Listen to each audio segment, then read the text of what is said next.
Hey everybody, welcome into Farm Cooking with Nan. Today we're going to be doing a glazed crock pot pork tenderloin. First thing I'm going to do is put about a half a cup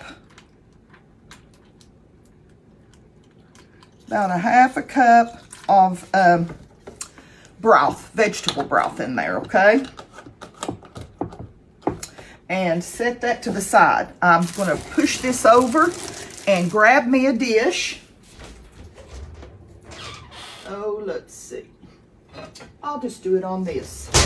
I'm going to put about a teaspoon of fresh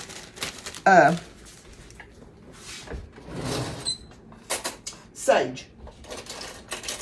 About a teaspoon of fresh sage in this little, I hope you can see me.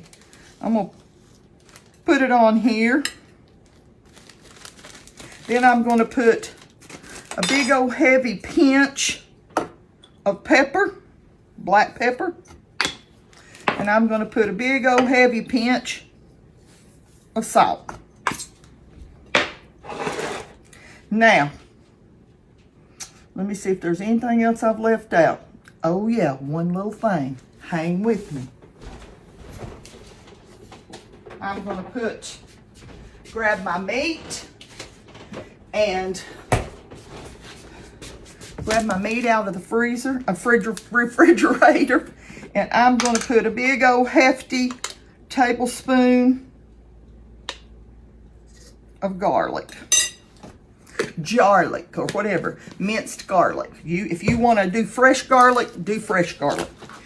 Then I'm going to open up my tenderloin here. This is about, I think it said 1.2 pounds. You can use between 1 and 2 pounds.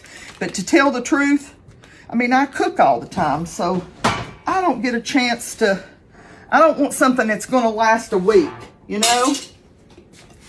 I'm going to rub this all over my meat.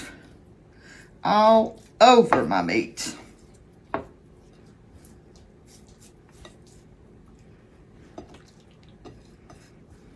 This has just an extra step or two that you do, but it's worth it. It is worth it. This stuff is delicious.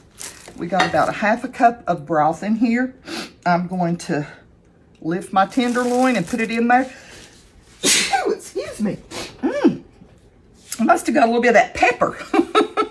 Must have got a little bit of that pepper. Now I want every bit of this good stuff in here. If you say, Nan, I don't have broth to put in the bottom, use water. Use water, okay? Let me wash my hands just a little bit.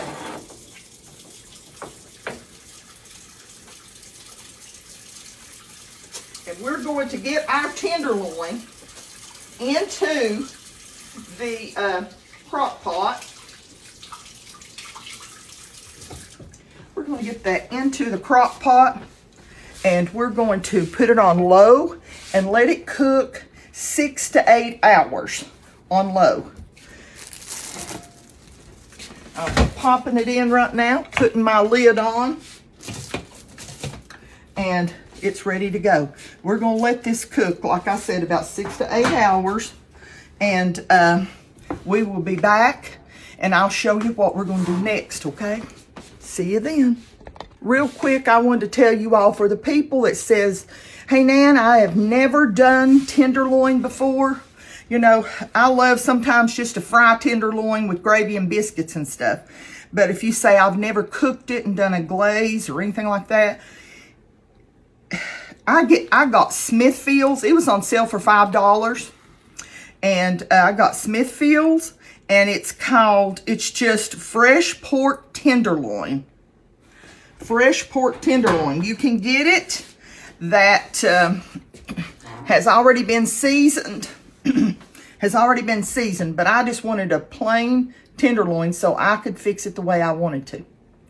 Okay, it's fresh pork tenderloin. And like I said, it's one of the cheaper meats that you can buy. That 1.2 ounces, a little bit over a pound, You can, in this recipe, you can do between, a lot of them, they'll come 2 in a package.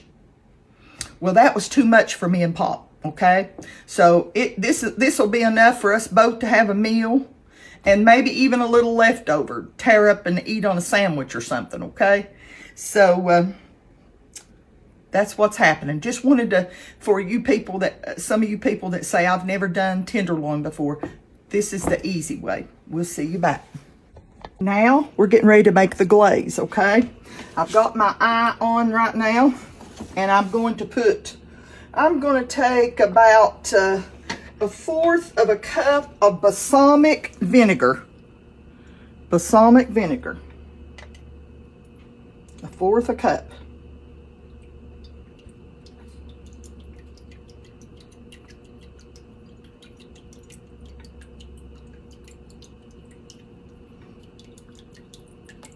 Sorry to take so long. 1/4 a cup. And then I'm going to put a 1/2 cup of broth. So I'm just going to use this 1/4 a cup measuring and do it twice, okay? 1. That made 1/2 of a cup. And then, hang on, let me get my right lids for everything before I knock something over. I'm going to put in a 1/2 cup of brown sugar. I'm going to turn that down a little bit. 1/2 cup of brown sugar. Now we've got 1/2 cup of brown sugar. We've got 1/4 cup of balsamic vinegar, a 1/2 cup of broth. Or if you don't have broth, you can use water. We're going to do 2 tablespoons of soy sauce. This is just soy sauce. 2 tablespoons. 1. I'll lighten up a little bit on that one. 2. Okay. Now, we're going to put in 1 tablespoon of cornstarch. 1 tablespoon of cornstarch.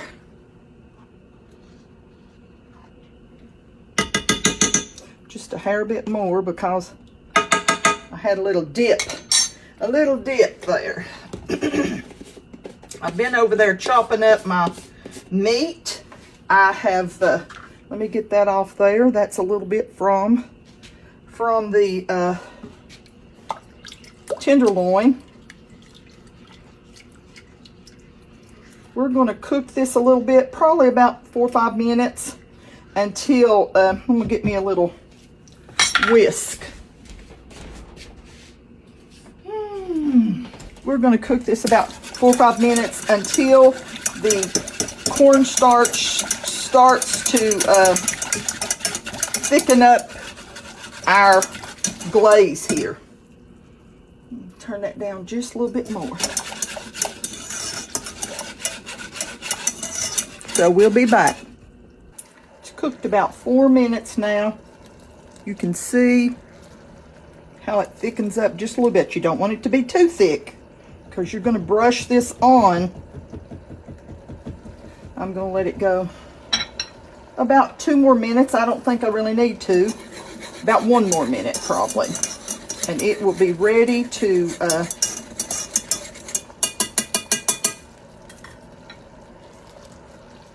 that's plenty thick enough. Can you see that? Turn it off. We're going to go over to our crock pot. Okay. I'm going to take my, set that right on there. I don't even know what you can see, but this is where I have just took this and just torn my tender meat apart. Look how tender it is. It's just falling apart. And I'm just going to spread that out again. And I'm going to brush some of this great glaze on the top of that. And I'm going to let it cook about an hour more. You do this in the last hour. In the last hour of your cooking time. Remember, if you're going to cook it 6 to 8 hours. So I'm going to Put that on there. And then I'm gonna show you what we'll do next with the rest of this. Now, last hour, and we're gonna move on. Now we are with 1 more hour into our delicious pork tenderloin here. I'm gonna get it out and put it on a foil-lined baking sheet.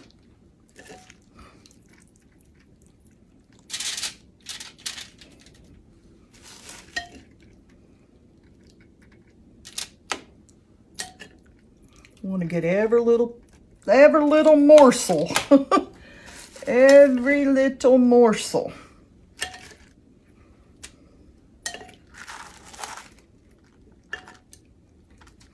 Okay, now I'm going to get this up. Oh Lord, that's so heavy for me. And I'm going to unplug it. Okay, now we're going to take our pan, and we're going to just rub this all over this good meat.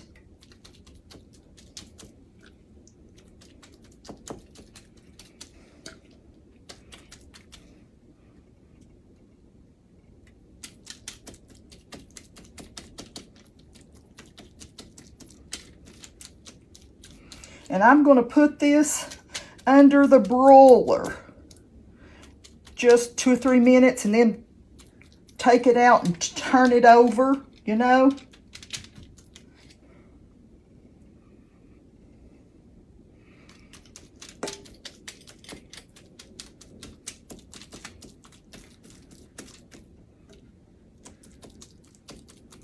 And then we're going to do that a couple of times.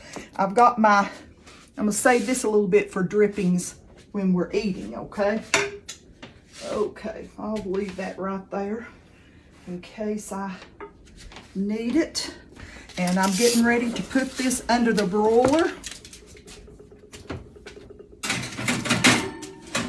And I'm going to leave it in there probably 2 or 3 minutes. And then, I thought I might need that, but I didn't. Gonna leave it in there 2 or 3 minutes, and then we're gonna pull it out, you know, stir it up, put some more glaze on it, put it back in again, and we're gonna do that about 3 or 4 times. And let it get a little browned and toasty a little bit. That gives it an extra flavor. It hardens that glaze a little bit on it. Okay, just got it out of the stove. It's been in there about 2 minutes. I'm going to just toss it around and put some more of the glaze on there. And I'm going to put it back in. This time I might leave it just a little bit longer. Oh,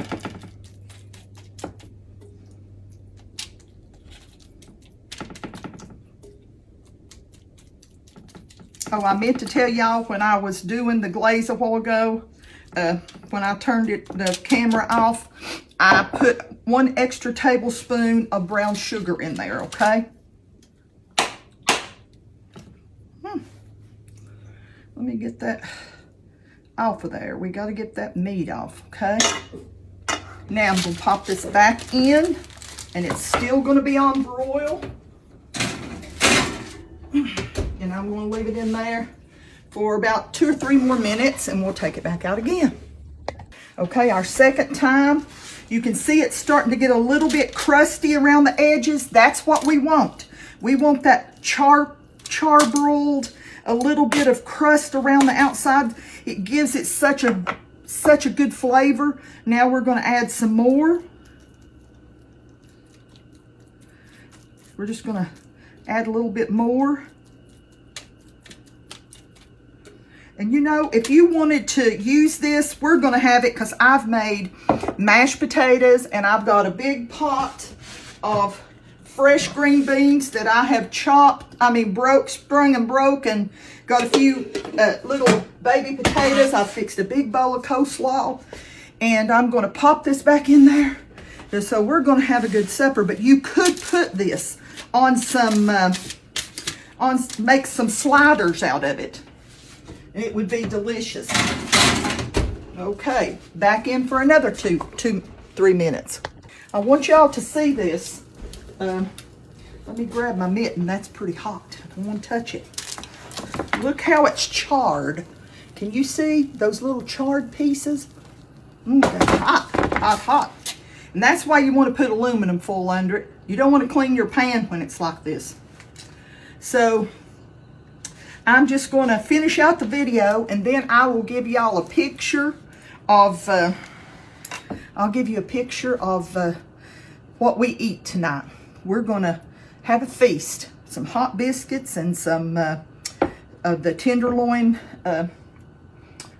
pork tenderloin with glaze, and we're going to have some fresh green beans and some mashed potatoes and some biscuits. And Pop and I didn't even have lunch today. He was working and didn't get a chance to stop, so I didn't eat either. So this is going to be really good. Really, really good. I'm going to take just one tiny, tiny little piece out of this.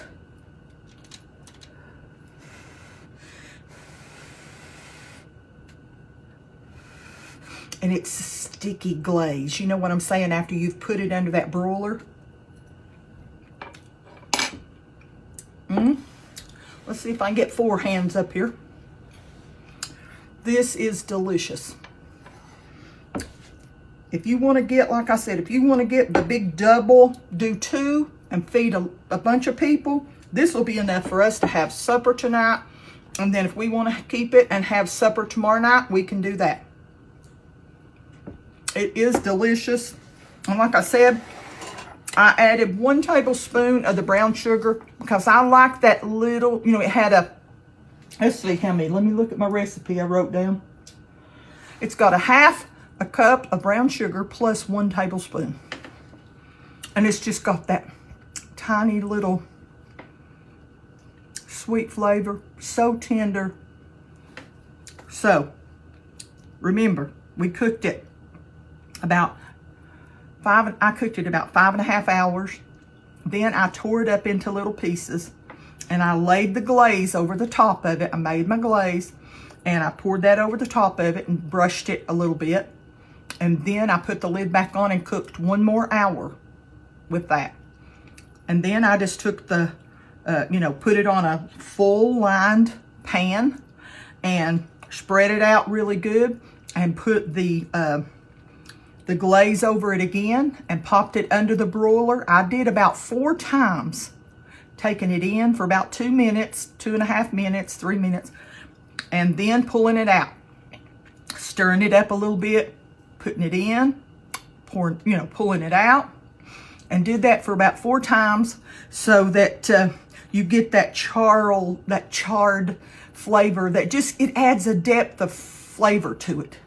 So I just want to tell y'all, I hope y'all get a chance to make yourself some. I will try to get a picture of our plate tonight when we get it plated up. But it's a little bit too early right now for me to eat. And Pop's on his way, so I want to wait on him. And I will see you all next time. Want to thank you for the prayers. Want to thank you for the prayers, for the burden that was on my heart. Still, please keep praying.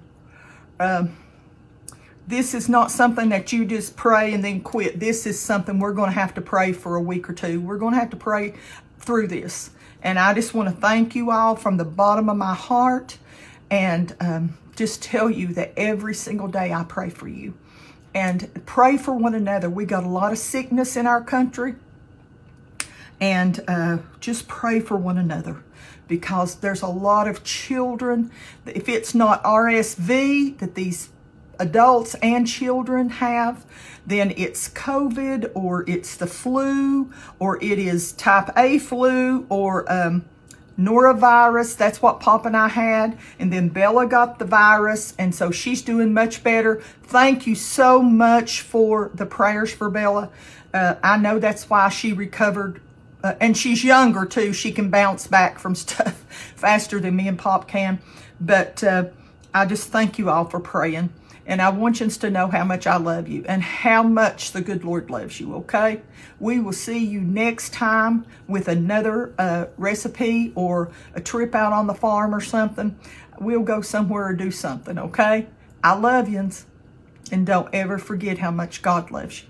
So very much more. See you later. Bye-bye.